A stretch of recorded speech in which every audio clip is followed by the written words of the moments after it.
Bonjour à tous, ici Stéphane Bonneau et bienvenue sur Goodberry. Goodberry, c'est une conversation avec des personnes inspirantes résidant en Berry pour évoquer leur parcours, leur réussite ou leur déception et plus largement l'organisation de leur quotidien. On évoque des anecdotes pour que chacun d'entre nous puisse retenir un conseil, une philosophie, voire une inspiration. Pour ce premier épisode de la saison 2, j'ai la grande joie de recevoir Christophe Marchais, le chef emblématique du restaurant Jeux de Goût à Châteauroux. Christophe nous dira qu'il a toujours voulu avoir un grand chapeau de cuisinier. Alors, parti en lycée professionnel à 14 ans, il enchaîne l'armée et un passage dans un restaurant d'Orléans. Comme une évidence, il monte à Paris pour se former avec de grands chefs. Ça sera d'abord à 21 ans le restaurant La Marée, ni plus ni moins qu'un étoilé Michelin, pour entrer dans le grand bain du métier, puis le bistrot de Paris et Tanjan du célèbre Bernard Loiseau. Le grand déclic s'opérera au restaurant Chozan, en compagnie d'un chef japonais et d'un chef allemand très formateur. Désirant ouvrir un restaurant, ce sera un retour en Berry, à Azelferron exactement, au restaurant Terre de Brenne. Au bout de 3 ans, Christophe décide d'installer son restaurant rue Grande à Châteauroux, et Jeux de Goût devient rapidement, par sa créativité, un lieu incontournable de la cité Castelroussine. Avec Christophe, on a parlé de la difficulté de débuter en cuisine, de l'indispensable souci du détail, de la transmission, de la nouvelle génération aussi. On a évoqué le guide Michelin, le travail en équipe, la créativité, les différents confinements, mais aussi on a parlé de tatouage, de Primo Levi, de poésie et d'une fameuse terrasse. Allez, je vous embarque à la découverte de Christophe Marchais, un chef qui, à l'image de sa cuisine à la bougeotte, Goodberry, c'est parti. Salut Christophe. Salut. Bienvenue sur Goodberry, je suis ravi de t'accueillir sur le podcast. Je suis content d'être là. Il est 15h Christophe. Ouais. Donc après le service du midi, quelle est la première chose toi que tu fais après l'envoi de la dernière assiette ? Je range mon plan de travail, je le nettoie un peu. Non, généralement, voilà, le fin de service en cuisine. Je prends 3 minutes pour prendre l'air parce que il fait un peu chaud dessus du fourneau et c'est quand même mon poste à moi. Et puis après, je fais un petit tour en salle, quoi. Je vais voir à la caisse, je vais voir comment ça s'est passé, je vais voir les serveuses, je vais voir les gens. Je fais le tour, je fais mon petit tour côté service. Quand tu dis je vais voir les serveuses, tu fais un débrief ? Ouais, non, parce qu'elles sont encore au boulot, mais j'arrive là à la caisse, là où elles font leur petite vaisselle et tout. Je leur donne un petit coup de main s'il y a besoin. Je leur demande comment ça s'est passé vite fait pendant qu'elles travaillent. Hein. Elles continuent à bosser, mais je suis là avec elles en tout cas. Voilà. Et avec l'équipe ? L'équipe de cuisine, généralement, eux, on est ensemble depuis 8h du matin. Donc eux, ils arrivent à terminer sans moi pour le coup. Puis ça traîne pas trop, nous, en cuisine. Les services sont pas très longs. Donc quand moi j'ai terminé, généralement, eux, une demi-heure plus tard, ils sont partis aussi. Donc moi, quand ils partent, je suis encore à la caisse. Parce que toi, tu es plutôt spécialisé plat, c'est ça ? Ouais, je m'occupe des plats chauds. Après, j'ai un gars en cuisine qui est cuisinier aussi, donc qui s'occupe des entrées. Et puis j'ai un pâtissier que j'ai formé ici, qui est resté bosser avec nous, qui est là depuis 10 ans maintenant, qui s'occupe d'envoyer les desserts, qui finit le service, quoi. Puis des petits apprentis, puis on a une plongeuse aussi, on est du monde derrière. Comme la plupart des cuistots, toi, tu as eu cette envie très tôt ? Moi, j'ai eu cette envie très tôt. Moi, d'après ma mère, j'ai eu cette envie à 4 ans. Ah oui. Donc c'était quand même très très tôt. Parce que je voulais un grand chapeau. c'est tout. Après, à 4 ans, il n'y a pas grand-chose qui vous motive, hein. À part des choses comme ça, des trucs rigolos. Voilà, je voulais un grand chapeau. Après, c'est sûrement plus une question d'être têtu qu'autre chose. J'ai pas changé d'avis. J'ai toujours voulu être aussi loin que je me souvienne. J'ai jamais voulu faire autre chose. T'étais du genre à découper des recettes dans les magazines, choses comme ça ? Alors non, pas du tout. Parce que pour le coup, avant de rentrer à l'école de cuisine, j'ai pas vraiment cuisiné. Je savais que je voulais faire ça. Mais je cuisinais pas forcément à la maison, ni je m'y intéressais pas plus que ça. J'ai décrété que je serais cuisinier, oui. Par contre, je cuisinais pas chez moi. Et c'est quelque chose que je me suis vraiment mis dedans à partir du moment où je suis rentré à Argentan au LEP. Et l'environnement familial, il était plutôt cuisine ? Ouais, ma mère est très bonne cuisinière et cuisine pour une grande famille de Brenne, une famille de nobles qui habitent en Brenne. Ma grand-mère cuisine très bien. J'ai jamais cuisiné avec elle. Je vais pas vous faire le coup du c'est ma grand-mère, c'est ma mère. Non, j'ai jamais cuisiné avec elle. Oui, j'ai toujours bien mangé. Par contre, ça c'est sûr. Je pense pas que ça vienne beaucoup d'elle. Parce que en plus, ma façon de cuisiner et puis la vraie envie de faire quelque chose de bien et tout, elle est venue vachement après, quand j'ai rencontré des chefs ou des patrons. Mais au départ, je voulais être cuisinier, mais je savais, j'ai vraiment, très honnêtement, j'ai jamais vraiment su pourquoi. Et tes parents, ils faisaient quoi? Eh ben, mes parents étaient éleveurs. Mon père était éleveur de charolais à Saint-Michel-en-Brenne. Ma mère travaillait un peu avec lui, puis faisait des ménages et donc de la cuisine à côté chez cette famille dont je viens de vous parler. Ah, ok. Du coup, tu pars à l'école de cuisine? Ouais, au lycée professionnel à Argentan, au LEP, après la 3e, à 14 ans et demi. Là. Quel type d'élève t'étais? J'ai toujours été un très mauvais élève. J'accroche pas à l'école, j'accroche pas à être assis en classe. J'arrive pas à me concentrer si ça m'intéresse pas. Enfin bref, j'ai jamais été bon élève. J'étais pas quelqu'un de dissipé parce que, mais j'étais ailleurs. Hein. J'étais de l'autre côté de la fenêtre. J'étais pas en cours quoi. J'étais un élève plutôt marrant que les profs aimaient bien, mais j'étais pas travailleur du tout. Quoi. Tu te souviens des matières enseignées? J'ai bonne mémoire, donc je me souviens de mes profs, je me souviens des matières, je me souviens de tout. Hein. Je me souviens des locaux. Je me souviens très bien de tout, je me souviens de très bons profs que j'ai appréciés, malgré que j'en avais rien à faire. Je me souviens de mes profs de français, je me souviens de mon prof de dessin, je me souviens de mes profs de cuisine, qui sont devenus clients maintenant. Il y a des choses que je regrette maintenant, ou des cours où je regrette de ne pas avoir bossé. C'est-à-dire? Moi j'adore le français, j'adore lire, j'aime la poésie, les choses comme ça, j'adore ça. Donc si j'avais su à l'époque, peut-être, je me serais peut-être un peu donné un peu plus, mais bon, c'est comme ça. Il y a des conseils dont tu te souviens, de profs, qui te reviennent maintenant en disant peut-être qu'ils avaient raison? Vu que j'étais pas spécialement attentif en cours, non, je peux pas dire que j'ai retenu grand-chose. J'ai appris beaucoup pendant mes stages sur cette période scolaire, aussi bien sur la vie, aussi bien sur du théorique que sur de la pratique. Hein. Je peux pas. J'ai jamais écouté en cours, donc j'ai pas forcément retenu grand-chose. Et même en cours de cuisine? Même en cours de cuisine. Ouais. J'avais tendance à essayer de les éviter, à les sécher. Non, j'étais pas. Je suis pas quelqu'un de fait pour l'école sous la forme qu'elle a actuellement. Ouais. Tu savais déjà à l'époque qu'il fallait que tu quittes la région pour côtoyer le milieu? De toute façon, c'était de toute manière comme une évidence, puisque dans la région, il n'y avait quand même pas grand-chose déjà à l'époque, même si aujourd'hui, il y a toujours quelques restaurants, mais bon, on n'est quand même pas dans la région riche en super resto, quoi.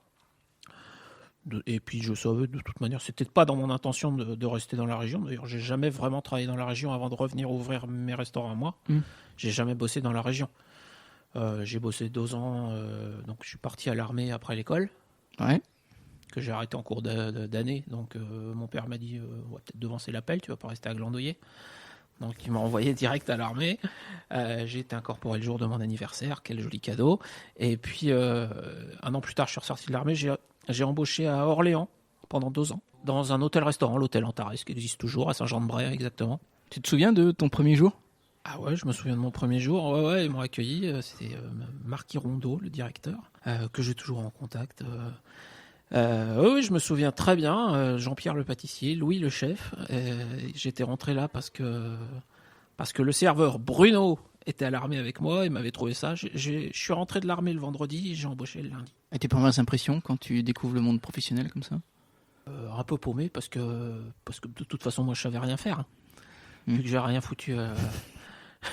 Je savais pas faire grand chose. Hein. J'ai redémarré à la base, salade de lardon, machin. Voilà, je faisais les entrées dans cet hôtel. Je suis resté 2 ans. J'ai fini par tous les postes parce que au fur et à mesure, le directeur est parti, puis c'est parti un petit peu en cacahuète au niveau du personnel. Le chef a disparu, puis Jean-Pierre le pâtissier a disparu. Je me suis retrouvé plus que tout seul avec des stagiaires dans la cuisine. Donc bien obligé de s'adapter. Et puis ça s'est bien passé. Bon, je suis resté 2 ans. À l'époque, j'ai rencontré Cécile qui était parisienne, donc je suis parti sur Paris. Voilà. Et t'as trouvé du boulot assez facilement sur Paris, j'imagine? Paris, surtout, enfin aujourd'hui je sais pas. Hein. Apparemment c'est quand même un peu plus compliqué. Mais moi à l'époque, c'était... voilà, on arrêtait un taf... on t'ouvrait le Goemio, tu choisissais un restaurant, tu allais les voir, et puis 2 jours plus tard, tu étais embauché. Ça bossait. Enfin, moi, à Paris, j'ai jamais eu de soucis. Je quittais un travail pour une raison ou une autre, sans en avoir d'autres, quoi. Et puis la semaine d'après, je rebossais. Hein. Et quand tu dis que c'était difficile parce que tu n'avais pas la technique, c'était vraiment compliqué en cuisine? Ah ouais, non, c'était pas compliqué. Quand j'ai repris, non, c'était pas compliqué parce que je suis pas complètement débile non plus. Donc après, moi, une fois que ça m'intéresse, ça rentre plutôt très vite. Donc il n'y a pas eu de problème. Hein. Je me suis juste viandé. Par contre, là, quand je suis arrivé à Paris, là, je me suis bien viandé, je me suis bien ramassé sur mon premier boulot. J'avais peut-être été un peu mal aiguillé aussi. Là, je me suis ramassé. Là, je me suis rendu compte que vraiment, j'étais pas au niveau pour le travail. Et là, ça a remis tout de suite la personne en place. Et un des réceptionnistes avec qui je travaillais à Orléans m'avait conseillé une boîte de placement, une boîte de recrutement sur Paris, sachant que je partais sur Paris. Donc voilà. Donc je suis allé voir cette boîte de recrutement et qui m'a trouvé un poste mais qui était complètement hors de portée pour moi, quoi. J'arrivais du petit hôtel Antares à Orléans où je faisais des entrées, des buffets de crudités, des choses comme ça. Et la dame je vous envoie à la Marée, 1 rue Daru, je me souviens de l'adresse aussi. À la Marée, vous allez être chef de partie, donc responsable d'un poste précis. Alors je ne savais pas quel poste non plus. Donc je suis arrivé à la Marée, des plus vieux restaurants de Paris quand même, une étoile, un restaurant spécialisé dans le poisson, une étoile Michelin. Il y avait des équipes, une équipe de, je pense qu'on était 20 cuisiniers à peu près en tout. Il y avait une cuisine d'envoi. Moi j'étais dans la cave, en fait, toutes les préparations de poisson. Et puis voilà, je suis pas resté. Clairement, il y avait un second en plus de cuisine qui était à l'époque complètement imbuvable. C'était un requin, quoi. Et là, j'ai dit non, c'est pas pour moi, je reprends tout à zéro. Et là, encore une fois, je suis reparti sur le bistrot de Paris, qui était l'ancien restaurant de Michel Oliver à Paris, donc qui avait été racheté par un chef assez connu sur Paris aussi. J'ai redémarré là, puis je suis repris. Puis là, à partir de là, c'est parti. Le mec était plutôt formateur, sympa, donc là, après, c'est parti tout seul, et puis je me suis plus jamais arrêté. Après, j'ai plus de soucis. La Marée, ça avait quel âge? La Marée, quand j'ai débarqué à Paris, j'avais 21 ans. Ah ouais, j'étais jeune. C'était clairement impossible pour moi. À l'époque, c'était clairement impossible pour moi. C'est marrant, hein, parce que je vous parle du fameux second de cuisine qui était un vrai requin, avec qui j'ai rebossé plus tard dans un des restaurants de Bernard Loiseau. Il est devenu mon chef dans ce restaurant de Bernard Loiseau. Quand je l'ai vu, c'est lui qui m'a reçu pour l'entretien d'embauche. J'ai fait là, ça va être compliqué. Et en fait, ça s'est super bien passé. Et puis l'année suivante, tu as travaillé avec lui, c'est super bien passé. On est devenus copains, on allait au bistrot ensemble et tout. Mais voilà, à la Marée, j'étais trop jeune, point à la ligne. Et puis lui m'a avoué que dans des grosses boîtes comme ça, si t'as pas un peu les crocs, tu te fais bouffer par les autres. Et l'Oiseau, c'était en Bourgogne? C'était pas son restaurant sur Saulieu. C'est les restaurants, à l'époque, il était en train d'ouvrir des restaurants sur Paris. Il leur avait donné les noms de ses tantes. Tante Louise, tante Marguerite, tante Jeanne. Donc j'ai fait l'ouverture de tante Jeanne au 17 Place Pereire. Exactement. Et dans tout ton parcours parisien, est-ce que tu as eu des mentors? Ouais, il y a eu un gros déclic. Pour la cuisine, entre guillemets, gastro, au restaurant Shozan, qui était un des premiers restos, on va dire, d'influence japonaise en France. C'était vraiment le début, c'était en fin 98, 99, 2000, donc c'était vraiment on n'était pas sur la mode qu'on a actuellement du sushi et tout, hein. On était loin de tout ça. C'était un restaurant qui appartenait à la famille Izawa, qui est une grosse famille productrice de saké au Japon. Et donc là, c'est pareil, hein, j'ai postulé. Faut savoir pourquoi j'ai postulé dans un restaurant japonais, parce que je ne connaissais absolument rien. Et je me suis présenté, et le chef était allemand. Il s'appelait Fritjof Wimmer. Et donc le chef, je lui ai dit, mais alors moi, je suis plein de bonne volonté, je peux apprendre, mais par contre, la cuisine japonaise, les shawanmushi, les tataki, les sashimi, les temarimaki, et tout ce qui s'ensuit, j'y connais absolument rien. Mais il m'a dit, c'est pas un problème, c'est pas quelque chose d'inabordable, et puis si ça t'intéresse, ça devrait rentrer. Puis je suis resté un peu plus de 2 ans dans cette boîte. Et ouais, c'était un mec qui était très formateur, très, très intelligent, très doué en cuisine, qui n'était pas du tout cuisinier japonais, mais il s'avère qu'on avait aussi dans la cuisine un sushi chef, un vrai chef japonais, ouais. qui gérait toute la partie sushi, tempura et tout. Donc j'ai appris la cuisine japonaise à côté de lui, à côté de ce chef japonais. Et puis en parallèle, j'avais Fritjof, donc le chef allemand, qui avait quand même de très très solides bases de gastro français et européen, qui faisait fusionner les deux cuisines. Ouais. T'as gardé ces influences-là dans ta cuisine aujourd'hui? Ouais, la cuisine, enfin beaucoup moins, hein. Je fais pas de cuisine japonaise. Mais il y a des choses qui sont restées, ouais. Des produits, des techniques, des habitudes, puis même pas forcément japonaises, hein. J'ai beaucoup de bases européennes, on va dire, qui sont restées de Frithiof, parce que c'est vraiment lui qui m'a mis le pied à l'étrier à la belle cuisine, on va dire. Parce qu'avant ça, j'avais fait du bistrot, j'avais fait des choses. Mais en termes de gastro, j'en avais pas vraiment fait. S'il y en a un qui a déclenché quelque chose, c'est lui. Ouais. Et c'est après que je suis parti chez l'Oiseau. Hein. C'est pas voilà. Et alors j'imagine que oui, mais il y a vraiment une grosse différence entre la cuisine et le gastro. D'organisation, oui.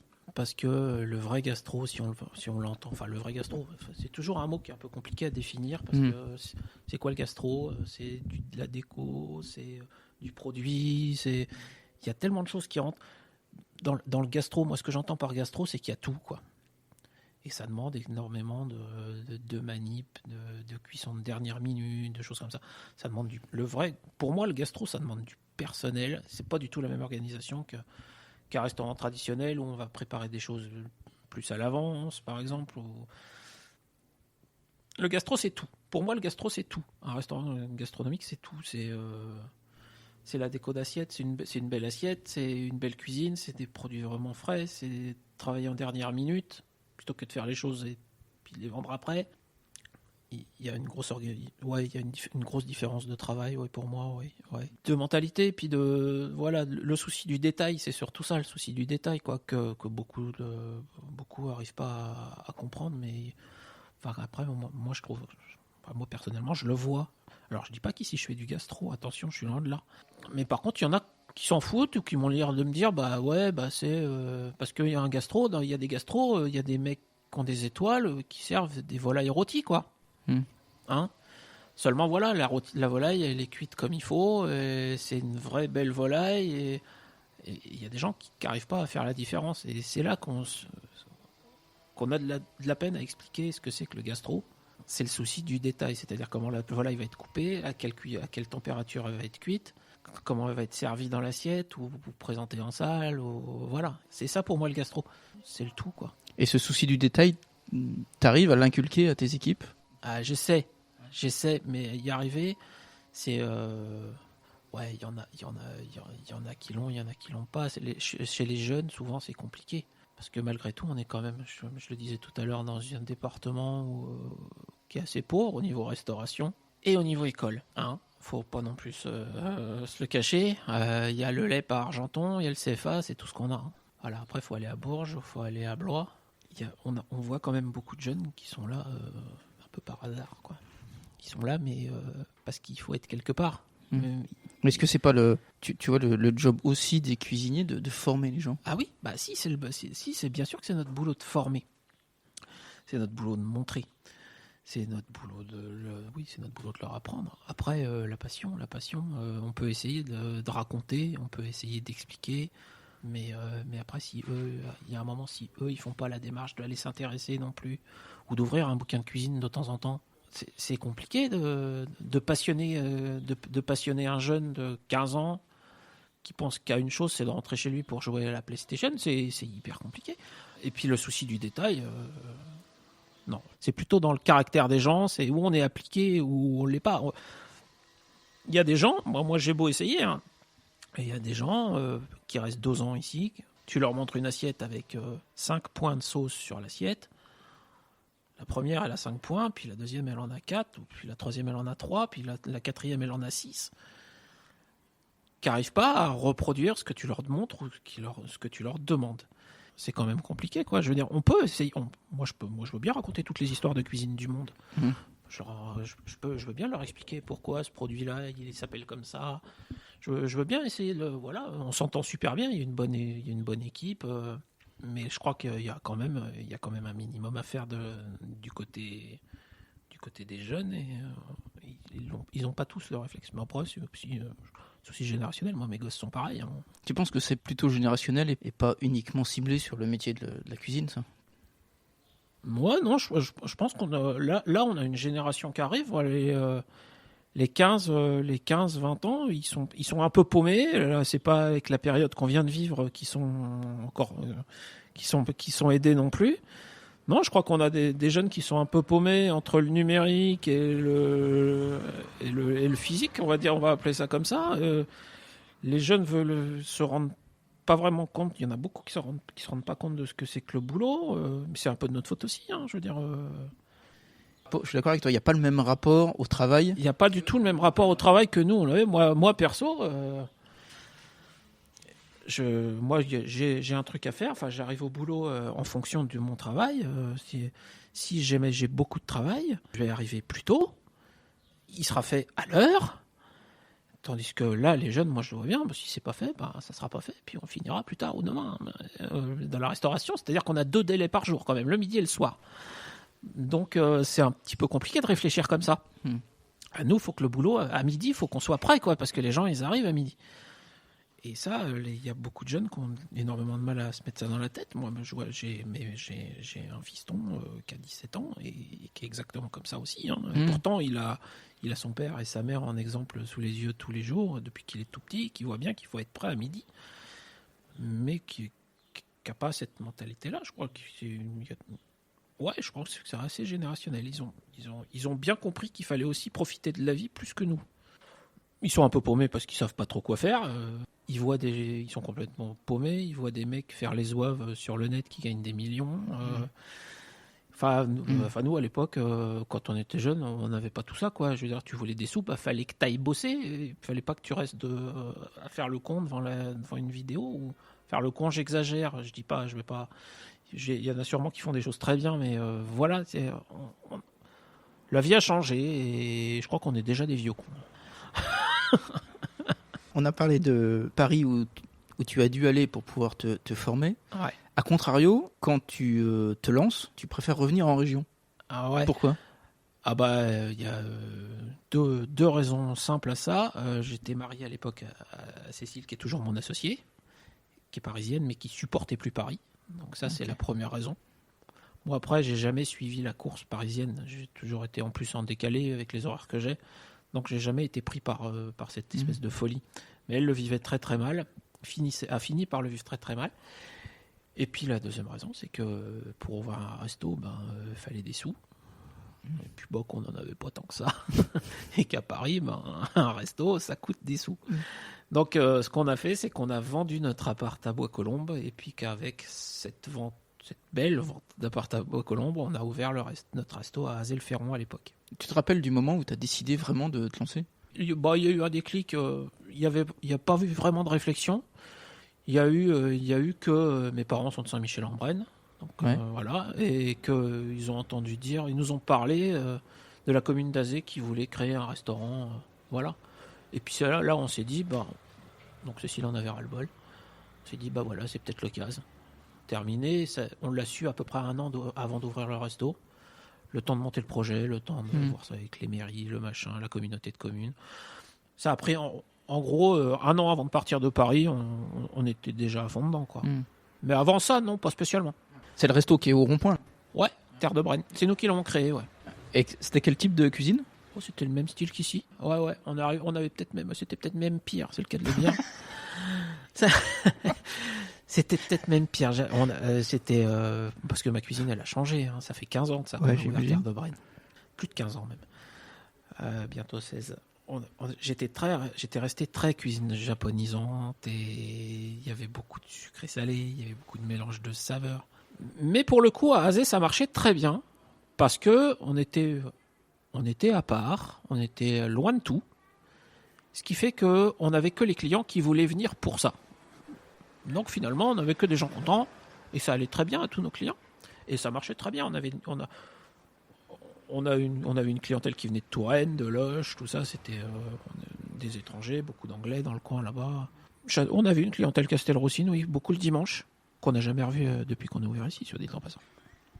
Mais ça marchait très bien. Et cette cuisine marchait très bien à Azé. On est parti en gros parce que il y avait un hôtel dans ce bâtiment qui était vieux comme Hérode. Donc c'était un hôtel à l'ancienne. Moquette murale, toilette sur le palier, Velux qui fermait plus, prise en 110, enfin voilà, la totale. Donc impossible de louer une chambre. Moi je voyais les gens arriver puis repartir en voyant la chambre. On avait 9 chambres de mémoire. Puis au bout de 3 ans, on leur a dit voilà, est-ce que le bail arrivait en fin de bail, c'est le cas de le dire. Et on leur a dit voilà, nous on va bien rester, mais par contre il faut faire quelque chose pour l'hôtel parce que à part le chauffer, on n'en fait pas grand-chose. Refus catégorique à l'époque. On est parti. Terminé. Résultat, 1 an après notre départ, ils ont tout refait. Ils seraient peut-être encore. Donc tu arrives à Châteauroux. J'arrive à Châteauroux, donc on rachète chez Bob, donc qui était un bar à vin, donc on était venu manger 2-3 fois en fait chez Bob. Puis voilà, quand on a su qu'on allait partir d'Asie, on voulait pas partir de la région. On s'est mis à venir chercher sur Châteauroux, on a visité 2-3 trucs qui l'ont pas fait plus que ça. Et puis un jour, on a vu Bob débarquer à Zelferron, venir manger, et puis nous proposer son restaurant. Ah oui. Voilà.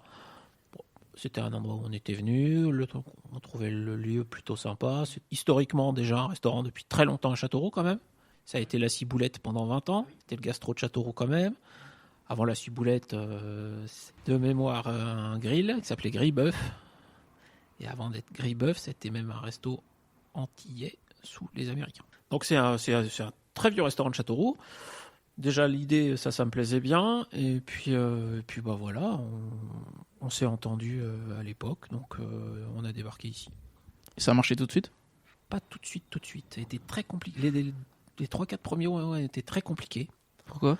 Toujours pour la même raison. J'ai encore exagéré. J'ai voulu faire des sushis. Et les gens, en regardant la carte, ils passaient pas la porte. Ah ouais. Non. On a fait des services déprimants où il y avait 3 couverts, 4 couverts. Dans le centre de Châteauroux, c'est pas normal. On a pris un peu de recul, on s'est remis un petit peu en question. Donc voilà, on s'en est rendu compte tout de suite que ça allait pas, qu'il y avait un truc qui allait pas. Donc on est revenu un peu en arrière. Quand tu dis on est revenu en arrière, c'est-à-dire ? On a repris un peu les bases sur la cuisine. Donc des choses plus classiques ? On est revenu un petit peu plus sur du classique, ne serait-ce que dans les énoncés sur la carte. Un tataki de saumon, personne n'en veut. Par contre, un saumon mi-cuit, tout le monde veut bien le manger. Ok. Voilà. C'est pas la même chose. Et à l'époque, il y a 12 ans de ça, un tataki de saumon, personne ne savait ce que c'était. Parce qu'aujourd'hui, du tataki de thon, il y en a dans tous les restaurants, dans toutes les brasseries de France. Mais il y a 12 ans, c'était pas la même histoire. Donc on est revenu un petit peu en arrière dans nos énoncés, dans notre façon de présenter les choses, proposer quelque chose un peu plus classique aussi. Et après, une fois que les gens ont eu confiance, après on peut les ramener à autre chose. Mais fallait quand même qu'ils passent la porte au moins une fois quand même. C'était bien. Le resto s'appelle Jeu de goût, donc tu as quand même une promesse de mélange de saveurs. Ouais, c'était l'idée, ouais. Tu as des mélanges qui n'ont pas fonctionné ? Ouais, enfin j'ai des mélanges qui n'ont pas fonctionné. Wow, mais il y en aura toujours. Hein. Ouais. Il y en aura toujours parce qu'on a une cuisine qui est tout le temps en mouvement. Donc, qui est assez créative, ouais, donc forcément. Moi, j'arrive pas c'est comme l'école, hein, j'ai du mal à tenir en place. Donc, comme le dit Denis Hervier, mon copain qui est quand même critique gastronomique un petit peu, qui connaît bien les vins et tout ça, il dit mais c'est normal que ça plaise pas à tout le monde. Ça bouge tout le temps, c'est toujours en mouvement, c'est toujours en train de chercher des nouveaux trucs. Donc forcément, il y a des fois des ratés. Puis forcément, même si c'est pas raté, ça peut pas plaire à tout le monde. Donc j'ai essayé des trucs qui n'ont pas marché, qui marchent ailleurs. Hein. Des exemples ? Des exemples. Le gros bug avec lequel on plaisante toujours depuis 12 ans, parce qu'il était là quand ça s'est passé déjà, mon pâtissier. Le fameux dessert cèpe et chocolat. Ah ouais. Ah bah oui, mais ça, il y a plein d'endroits où ça marche. Hein. C'est devenu un classique, hein, mais ça, on n'en a pas vendu du tout. Hein. Mais alors, c'était vraiment une catastrophe. Hein. Et tu l'as jamais remis ? Je l'ai jamais remis, j'ai jamais réessayé. J'étais traumatisé. C'est fini pour moi, cèpe et chocolat. Il y a des choses que t'aimes pas en cuisine ? Que j'aime pas cuisiner ou que j'aime pas manger ? Que t'aimes pas manger ? Non, je crois que j'aime bien tout manger, j'aime bien tout cuisiner. J'ai pas quelque chose que j'aime pas. J'ai quand même une sacrée préférence pour les produits de la mer, mais après des choses que j'aime pas, non, il y en a pas. Est-ce qu'il y a un restaurant, toi, qui t'a bluffé ? Il y en a plein. Il y a cette espèce de restaurant où je suis encore allé dimanche dernier, qui est la promenade au Petit Pressigny chez Jackie Dallet.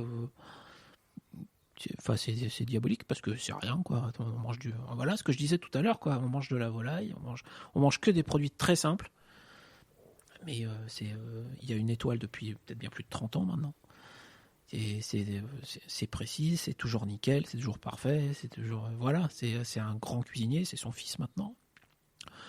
Donc ça, c'est vraiment le restaurant où moi j'adore aller et qui est patent en plus de rapport qualité-prix parce que la cave des vins, elle est juste, elle est énorme. Voilà, ça c'est exceptionnel de par la qualité du truc qui est offert et à quel prix. Et puis j'avoue que Jackie Dallet, quand on est arrivé à Azé, qu'il est venu manger, il a tout de suite été très bon conseil, très paternel. C'est lui qui m'a donné la vieille carte de visite d'Éric Vigeant. Il a été tout de suite très gentil, très protecteur. Alors qu'on arrivait, on se connaissait pas, quoi. Il est venu manger. Il m'a fait peut-être bien le plus beau compliment du monde. Quand je suis venu le voir après le dessert, il m'a dit « J'ai mangé de la vraie cuisine de cuisinier ». Ça m'allait très bien. Il a mangé une côte de veau à l'époque avec un petit écrasé de patates au camembert et à la truffe. Et il a mangé une tartelette sablée, orange sanguine et sorbet à la rose. Tu t'en souviens toujours? Ouais, je m'en souviens. Il venait manger avec sa 2 chevaux quand on était à Azé. Il était marrant. Bref, c'est un bonhomme que j'apprécie beaucoup et un restaurant qui est pour moi un des meilleurs rapports qualité-prix de France. Donc ça, je trouve ça extraordinaire. Puis après, évidemment qu'il y a les grands. Et j'ai fait Bocuse et alors la cuisine, elle est ce qu'elle est. Elle était ce qu'elle était. Elle a changé, je pense, depuis son décès. J'y suis pas retourné, mais ça restait une cuisine quand même très roborative. Ils ont perdu une étoile, tout le monde a crié au loup.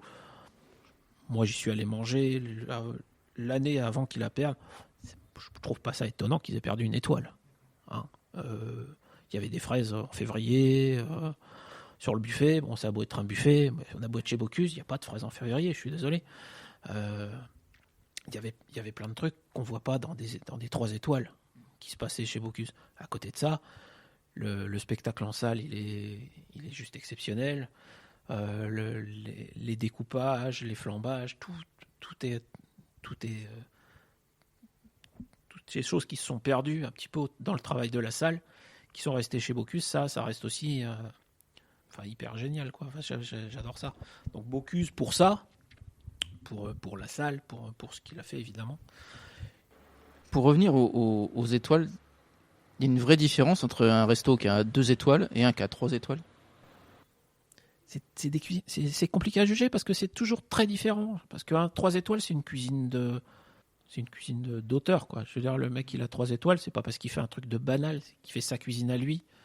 Donc c'est compliqué de dire il y a une différence entre 2 et 3 étoiles parce que Jean-François Piège, moi j'ai mangé, il avait 2 étoiles, depuis il rame, il n'arrive pas à avoir la 3e et Dieu sait que pourtant il essaie de l'avoir. J'ai largement préféré Jean-François Piège par exemple à certains repas chez Guérard. Et toi tu as un bib Michelin? Ouais. C'est un objectif? Non, c'est pas un objectif.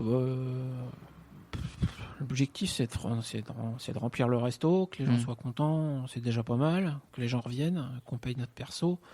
Après, le bib Michelin, je suis content de l'avoir. C'est quelque chose de bien. On peut cracher sur Michelin si on veut. Hein. C'est assez à la mode aussi. Ça reste quand même la référence en termes de gastronomie. Hein. Je veux dire, je veux bien qu'on aille voir TripAdvisor et tout ce qui s'ensuit, mais bon, c'est de la merde. Hein. Voilà. Donc Michelin, le Michelin c'est bien parce que déjà je pense que ça reflète bien ce qu'on essaie de faire, c'est-à-dire vraiment quelque chose de qualité à un moindre prix, enfin un prix raisonnable. Ça nous amène des clients. Après ça nous est tombé dessus quand on est arrivé, ils nous l'ont retiré 1 ou 2 ans, puis ils nous l'ont remis. Bon, ils l'ont retiré assez logiquement, je dirais. Tu sais pourquoi? Ils sont pas complètement fous. On s'est séparés avec Cécile, on a divorcé. Hein. Il y a eu peut-être 1 ou 2 ans de ballottage. Ouais. Et puis je pense que c'est quand même un guide qui essaie de rester crédible. Et puis je pense qu'ils ont peut-être essayé d'attendre de voir. Tu penses que ça s'est ressenti dans ta cuisine? Ça s'est sûrement ressenti dans la cuisine. Et puis je pense qu'ils ont attendu de voir parce que généralement quand un truc comme ça se passe, le resto il ferme. Donc voilà. Nous on est resté ouverts et puis ça marche très bien. Donc il y a pas de souci. Ils nous l'ont remis 2 ans plus tard. D'accord. Depuis on l'a tous les ans. On l'a plus perdu. Après, c'est aussi un choix. Si l'année prochaine, on décide d'augmenter notre menu de 2 ou 3 euros, eh bon, on rentrera plus dans les critères. Oui, ok. C'est pas pour autant que la cuisine sera moins bonne, quoi que ce soit, mais on va le perdre. Par exemple, hein. Je dis pas que c'est ce qu'on va faire. Le bib, c'est de mémoire, c'est un menu entrée plat dessert à moins de 34, je crois, en province, et 36 à Paris ou 38, je sais plus. Donc si on passe au-dessus de ça, il n'y a plus de bib. D'accord. Ce qui ne veut pas dire que le rapport qualité-prix n'est pas bon. C'est juste qu'on ne rentre plus dans les critères du bib. On ne remplit plus le cahier des charges. D'accord. Voilà. Quand je dis tout à l'heure que le restaurant La Promenade Jackie Dallet, c'est un des meilleurs rapports qualité-prix de France, bien évidemment qu'il n'a pas de bib. Le premier menu est à 55 balles. Mais ça n'empêche que c'est quand même un des meilleurs rapports qualité-prix de France. On dit que ta cuisine, elle est créative. Ouais. T'as un plat signature, toi? Non. Non, parce que la cuisine à la bougeotte. Donc, ouais. C'est comme le chef, plat signature avec une carte de 5 plats. T'as pas des gens qui viennent ici en disant je veux manger? Non, après il y a des choses qui reviennent. Il y a des plats qui sont récurrents, qui disparaissent, mais qui disparaissent pas longtemps, ou qui reviennent un petit peu différemment, mais il y a des choses qui reviennent. Le riz de veau. Après, il y a beaucoup de gens qui viennent aussi pour le poisson. Pas un plat de poisson, mais pour le poisson en général, parce qu'ils savent que voilà, mes poissons, ils arrivent, j'adore ça. J'achète toujours plein de poissons, plein de trucs. Même des fois, j'en ai pas besoin, mais je les achète quand même. Mais c'est comme ça. Voilà. Chaque fois, les poissonniers le savent. Hein, s'ils ont un truc à vendre, genre un gros poisson, un thon énorme, un flétan géant, un truc comme ça, ils savent qu'en me disant il est magnifique, il fait 70 kilos, ça marche, je l'achète. Mais parce que j'adore ça. Voilà, ça m'éclate de travailler des beaux produits comme ça, c'est tout. Ok. Quel type de chef tu es, toi, avec les équipes? En plein service, c'est compliqué parce que moi, je tiens vraiment un poste à part entière. Ouais. Donc, moi, je forme les gars. Ils savent ce qu'ils ont à faire pendant le service. Ils savent ce qu'ils ont à faire. Et puis, je les laisse gérer leur truc. En plein service, il y a peu de communication parce que de toute façon, moi, je gère les cuissons, je gère les dressages, les plats chauds, je gère tout seul. Ouais. Donc la communication, elle est au moment du service, elle est hyper limitée. Par contre, on communique, j'explique tout, je dis ce que je veux, comment je veux que ça soit. Avant, quand on met une carte en place, je donne les recettes, je montre le dressage et tout. Après, ça peut évoluer ou changer en cours de carte parce que un plat, je veux dire, voilà, on peut le mettre en place et puis se rendre compte au bout d'une semaine, 2 semaines que ça serait mieux si on rajoutait de ça ou si on enlevait ça. Donc il n'y a rien de figé. Donc, mais là, il y a de la communication quand on prépare, quand on met en place des choses comme ça. Après à partir du moment où les gars sont briefés, ils sont pros, ils font leur boulot correctement, moi je les laisse travailler. Ils ont pas besoin de moi. Mon pâtissier, ça fait 10 ans qu'il est là. Il a fait l'ouverture en stage ici, quasiment. Donc il n'a pas besoin que je lui dise comment je veux qu'il dresse un dessert qu'on refait, peut-être en le changeant un petit peu, mais qu'on refait régulièrement tous les étés, par exemple. Je lui dis, tu te rappelles d'eux? Il dit oui, voilà. Je lui dis, je voudrais ça, mais plutôt que ça, on fait ça, et puis bah, voilà, ça roule, c'est parti. Hein. On se connaît moi, je change très peu de personnel, hein, au moins en cuisine. En 12 ans, j'en suis à mon 4e salarié. Hein. J'ai mon pâtissier, et j'ai eu des apprentis, évidemment. Le pâtissier a toujours été là. Et puis j'ai l'autre poste de cuisinier, il a changé 2 fois depuis qu'on est là. Donc on se connaît très bien, on se comprend, voilà, il n'y a même plus besoin de parler. Ils savent comment le service va démarrer. Ils savent que le pâtissier, en début de service, c'est plus calme, donc il vient dresser des plats chauds avec moi. Ok. En fin de service, les entrées, c'est plus calme, donc c'est celui des entrées qui vient prendre le relais avec moi au plat chaud. Parce que les plats chauds, il faut que ça sorte quand même chaud. Donc c'est mieux si on est plusieurs adressés quand il y a des grandes tables, par exemple, des choses comme ça. Non, la cuisine est quand même très très bien rodée. On n'a pas besoin d'explications ou quoi que ce soit pendant le service. Il faut qu'il y ait des automatismes. Okay. Par contre, oui, il faut de la communication avant. C'est important pour toi la transmission aussi? Moi, les recettes, ceux qui veulent les recettes, moi je leur donne toutes mes recettes. Hein. Ils ont accès à toutes mes recettes. D'ailleurs, ils m'ont niqué tous mes répertoires. Mais ils ont accès à tout ce qu'ils veulent. Moi, il n'y a pas de souci. Hein. Moi, j'ai pas de. Après, c'est vrai que c'est compliqué à suivre parce que la pâtisserie, c'est une chose. Mais par contre, les recettes salées, je suis quand même très à l'instinct, quoi. Oui, que c'est l'exécution qui compte plus que la recette, quoi. Ouais. Je suis quand même très à l'instinct. Donc il faut qu'ils arrivent à voir aussi pas mal de choses, des façons ou des gestes ou des choses comme ça, parce que moi, je montre, mais c'est pas forcément parce que je montre une fois que ça va rentrer, quoi. Ouais, je me doute. Donc c'est à force de voir, à force d'observer des choses qui peuvent essayer de pomper un petit peu ce que je fais. Mais je suis très à l'instinct, et puis même des recettes que je mets en place, c'est rare quand elles changent pas. Comme dirait Gagnère, quand un plat il est abouti, c'est qu'il est temps de le changer. Christophe, je voulais revenir un peu sur le confinement. Ouais. Quel a été ton état d'esprit, toi, quand tu as appris ce qui allait nous arriver? Franchement, j'ai pas capté tout de suite. Hein. J'ai pas. Bon, bah on va fermer. En même temps, j'étais un peu au bout du rouleau. Parce que je crois que j'ai chopé le Covid avant le confinement. J'ai passé des vacances de février, donc juste avant qu'on nous confine la première fois. J'étais malade comme un chien. J'ai jamais su ce que j'avais, mais bon, rétroactivement, je pense que je l'ai bien eu, le petit bonhomme. Et j'étais presque content qu'on ferme parce que j'en pouvais plus. On a ingurgité le truc. Tout de suite, j'ai pas trop pensé. On est resté un mois fermé. J'ai pas mal craqué à la maison, donc enfermé à la maison. J'ai fait le con, j'ai fait des vidéos que j'ai mis sur Facebook. J'ai fait n'importe quoi. Des vidéos de cuisine Ou pas. Ils sont toujours Ou pas. Ils sont toujours, bien sûr. Il suffit d'aller chercher.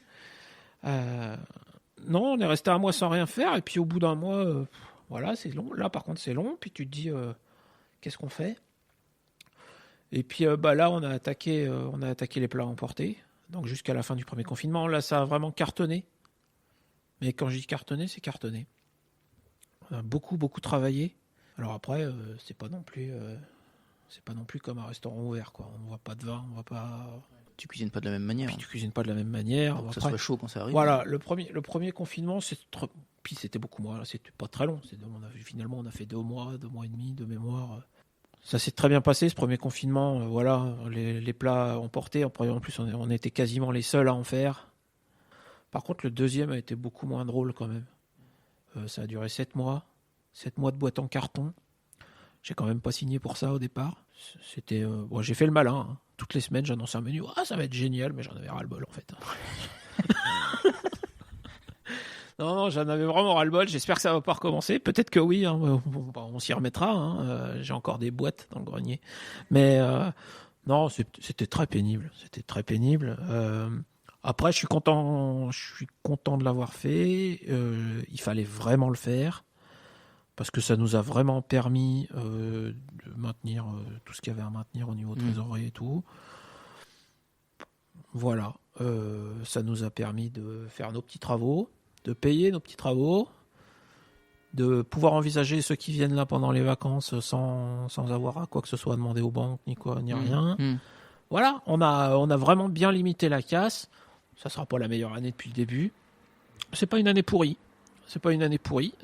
C'est la plus petite, mais on n'est pas ridicule. Mais c'était vraiment nul. Enfin, c'était vraiment pas intéressant, quoi.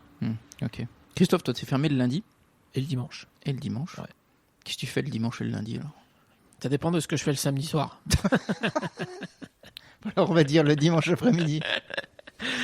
Non, le lundi, souvent je suis là, le lundi matin. Ouais, parce que le samedi soir, on finit. C'est toujours le samedi, c'est une grosse journée. Donc le lundi, faut faire un petit tour de frigo, faut voir ce qu'il y a recommandé pour redémarrer la semaine et tout. Donc généralement le lundi matin, je suis là. C'était plutôt administratif, quoi. Ouais. Je passe des coups de fil, je remplis des papiers, enfin des conneries, ce qu'il y a à faire et que je prends pas le temps de faire le reste de la semaine aussi. D'accord. Là maintenant, on va avoir plein de plantes à arroser, donc le lundi matin, c'est le jour où je mets le bonsaï à tremper. Je veux tout ce que j'ai pas le temps de faire le reste de la semaine. Le dimanche, c'est famille, c'est les potes, c'est voilà. T'as des centres d'intérêt autres que la cuisine? La pâtisserie. Ouais, non, il y a plein de trucs. Que j'aime faire. Après, ça reste ma passion première. Donc, ma vie tourne autour de ça. Hein. Ouais. Ma vie tourne autour de ça. Après, j'aime voir mes amis. J'ai repris le sport il y a quelques années, mais là, bon, je me suis niqué la cheville en descendant un trottoir, en promenant le chien, donc on oublie tout. Tu faisais quoi comme sport? Moi, je courais, j'avais repris la course, et puis ça marchait bien, et puis je courais plutôt pas trop mal, je trouve. Quelle distance? Semi-marathon. Bien. Ouais. Bon, bah, j'ai repris la moitié du poids que j'avais perdu, hein. Merci le confinement, mais c'est comme ça. Bon, je vais m'y remettre. On va dire ça comme ça. Non, de son intérêt, bon voilà, hein, les arts en général, tout ce qui peut toucher à ça, le tatouage, ça se voit un peu. C'est récent? C'est assez récent. Ça fait longtemps que j'en avais envie. Par contre, j'ai mis du temps à le faire. J'en avais mais déjà sur Paris, j'avais envie de me faire tatouer. Je l'ai jamais fait en fait. D'accord. Puis après, bon, tu prends pas le temps, tu fais pas, tu fais autre chose. Bon, le problème, c'est que j'ai rencontré mon pote Denis d'Atelier D dans la rue à côté, et puis T'es souvent à côté. voilà, c'est ça. Ça a été le drame. On s'est rencontrés au bistrot, et puis c'est voilà, terminé. Les arts en général, j'aime bien les plantes, j'aime bien les choses comme ça, mais j'ai pas. Non, ma passion première, c'est la cuisine, et puis la gastronomie, et puis tout ce qui tourne autour, la sommellerie, le vin, le rhum, les alcools, les whisky, tout ça. Donc ça prend déjà toute ma semaine, et puis souvent ça déborde sur le week-end. Donc j'ai une femme qui est compréhensive, et heureusement qu'elle est un peu gourmande aussi, quoi. Et tu nous as parlé au début de poésie et de livres. Ouais. Est-ce que tu auras un livre à nous conseiller? Il y a un livre qui m'a... Parce que j'aime bien... c'est une période pas qui me tracasse, mais qui me... J'aimerais bien comprendre que... J'arrive pas trop à comprendre comment ça s'est passé. C'est la guerre. J'ai de la peine à comprendre comment on peut... Le 39-45, par exemple. Voilà.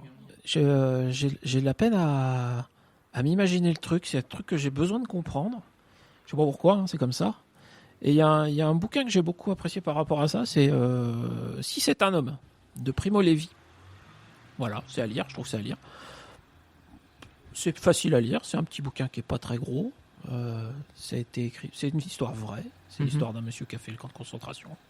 Voilà, ça j'ai apprécié. Après, tout ce qui est poésie, hein, moi je peux lire les fables de La Fontaine tous les jours, ça me va très bien.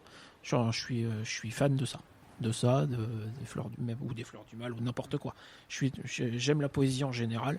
Si je pouvais écrire, je le ferais. De temps en temps, je m'amuse à écrire des conneries. Paraîtrait même que j'écris pas trop mal. Mais par contre, je prends pas le temps de le faire. Et puis voilà. Ouais. Mais ouais, l'écriture, la poésie en général, j'aime bien. Un film? Je sais pas, non. Je sais pas. Non, j'en ai pas. T'aurais dû me le demander avant, j'aurais réfléchi. C'est malin. Je couperai. Ah ouais. Je couperai au montage. J'ai 2 dernières questions, Christophe. La première... Je croyais que t'allais me faire la musique, mais c'est bon, je lui échappe. On peut. Oui, la musique. Ah oui, bah moi je suis la génération hip-hop français, IAM et NTM. Ah ouais. Ouais. Les deux par contre. Ne me demandons pas de choisir, on est bien d'accord. Un titre de MTM et un titre de IAM? NTM, j'appuie sur la gâchette. Et puis IAM, moi je sais pas, hein, mais c'est tout on va dire l'album du micro d'argent, mais comme tout le monde. Hein. Comme tout le monde. Ouais. Ok. L'école du micro d'argent, pardon. Christophe, tu as posté une photo au mois de juillet, montrant la rue Grande, totalement vide, avec ironiquement titré Le petit Montmartre bondé et vivant. Ouais. Tu voulais dénoncer quoi? Je voulais rien dénoncer du tout. La rue Grande, elle est ce qu'elle est. Je voulais pas dénoncer quoi que ce soit par rapport à la rue Grande. Non, c'était un petit peu ironique par rapport à certains voisins commerçants qui ont fait que je n'ai plus de terrasse en cette période un peu compliquée. D'accord, ok. Parce que paraît que ma terrasse empêchait l'accès à leur commerce. Et la terrasse, elle était où? Là, juste devant le restaurant. Donc elle bloquait pas la circulation. 1, la terrasse les gênait. 2, la mairie avait dit qu'elle ne céderait pas, mais elle a cédé et leur a donné raison. D'accord, donc plus de terrasse. C'est pas grave, ça fait 12 ans que j'ai pas de terrasse. Donc je m'en tamponne dans la terrasse. Elle nous a aidé à redémarrer à l'heure avant qu'on ait le droit de mettre des gens à l'intérieur. On l'a eu à ce moment-là, c'est déjà pas mal. La terrasse, franchement, je m'en fous. Par contre, la façon de faire et puis le voisinage, là j'ai trouvé ça vraiment relou. Et puis c'est ça qui m'a fait écrire ce petit truc marrant, parce que la terrasse était plus là et puis la rue était vide. Donc je me suis dit tiens, voilà. D'accord. Si j'écrivais une connerie. Dernière question, Christophe. Le podcast s'appelle Goodberry. Ouais. Qu'est-ce qui est good dans le berry? Bon, il y en a plein qui sont good. Hein. Après, si je vais citer un resto, je vais citer l'Auberge Saint-Fiacre à Veuille. Je pense qu'il le mérite largement d'être cité. Je pense qu'ils sont peut-être même pas assez cités. Après, un lieu, ma petite commune de Saint-Michel-en-Brenne, où j'aime beaucoup me retrouver de temps en temps. J'adore retourner là-bas. Et puis voilà, il y a plein d'endroits. Toi, tu vis à Châteauroux? Ouais, j'habite ici. Ouais. J'ai vécu au-dessus du restaurant pendant 10 ans, 11 ans même. Puis on a acheté une maison il y a une grosse année maintenant, pas très loin, à 4 minutes à pied. Hein. J'ai pas le permis, donc je peux pas aller bien loin. Ah, t'as pas le permis? Non, j'ai pas le permis. Moi. C'est une volonté? Non, c'est une vie parisienne. J'ai jamais pris le temps de le passer, c'est tout. Non, ça m'a jamais personnellement fait défaut et j'ai jamais ressenti de manque par rapport à ça. Puis on va dire que c'est ma contribution à l'environnement. Merci en tout cas, Christophe. Merci à toi, ouais, c'était cool. Et puis à bientôt dans le restaurant. On est là. Salut. Au revoir. Hello, merci de nous avoir écoutés, Christophe et moi, pour ce lancement de la saison 2 de Goodberry Podcast. N'hésitez pas bien sûr à franchir la porte de Jeux de goût pour découvrir une équipe fabuleuse au service de la cuisine créative de Christophe. Je voulais remercier tous les gens qui m'ont aidé au mois de juin sur le financement participatif et qui ont rendu cette saison 2 possible. Donc merci à Pierre, Clément, François, Arnaud, Adriane, Cindy, Philippe. Merci également à Agnès, Jean-Baptiste, Alix, Antoine, Christophe, Pierre, Ryan, Carole. Merci également à Damien, Aurélie, Serge, Patrice, Inde, Mathieu, Sylvie, Gérard. Et enfin merci à Denis, Patrick, Rémi, Stéphane, Johan, Nathalie, Franck, Benoît, Jackie, sans oublier mes parents. La saison est lancée, alors n'oubliez pas de partager la page de Goodberry Podcast sur Instagram, LinkedIn ou Facebook afin de faire connaître le podcast et notre région. À la semaine prochaine avec une invitée très inspirante. D'ici là, portez-vous bien.